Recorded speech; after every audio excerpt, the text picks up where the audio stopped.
couple of weeks out before lockdown, people said this is going to happen pretty quickly. We could see this whole ventilator shortage emerging, and government began to say that it might need some help.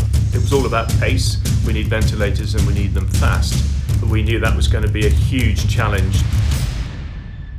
My name's Dick Elsey. I'm the Chief Exec of the UK's high-value manufacturing Catapult. There was a conversation running probably a week or 10 days before the government's call to arms came. And when it did come, which was a call from Michael Gove, and basically said, we need ventilators, here's the specification. The quickest approach would be to get a hold of an existing ventilator specification. We chose a unit coming out of Smiths Industries, which is called a Parapack unit. Smiths have this proven design, out in the field. I think it's been there for about 10 years, and it did meet the medical standards required. The other device was a full intensive care unit device from a company called Penlon. It seemed like an easy choice to make to support a proven ventilator rather than trying to design a ventilator from scratch. We knew we had to scale up 50 a week to something like 1,500 a week or more, and we knew that was going to be a huge challenge to stretch existing supply chains. At the heart of what we do in our centres is bring companies together. You've got Rolls-Royce with their aero engines, Airbus with some of their fantastic product. There's really a very, very strong thread of advanced manufacturing technology in the UK.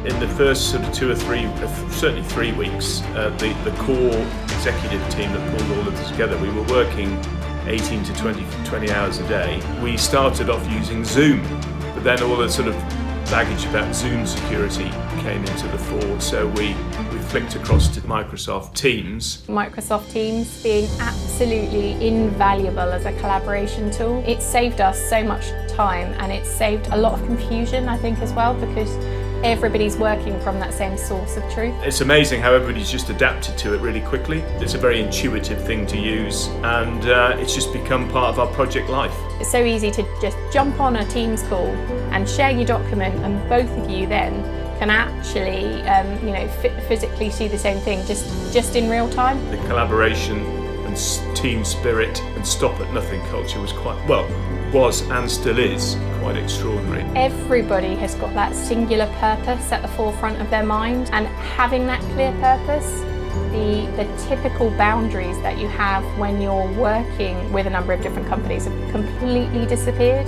We had started to consider how on earth we could train lots of people in parallel to the production happening at both Smiths and Penlon.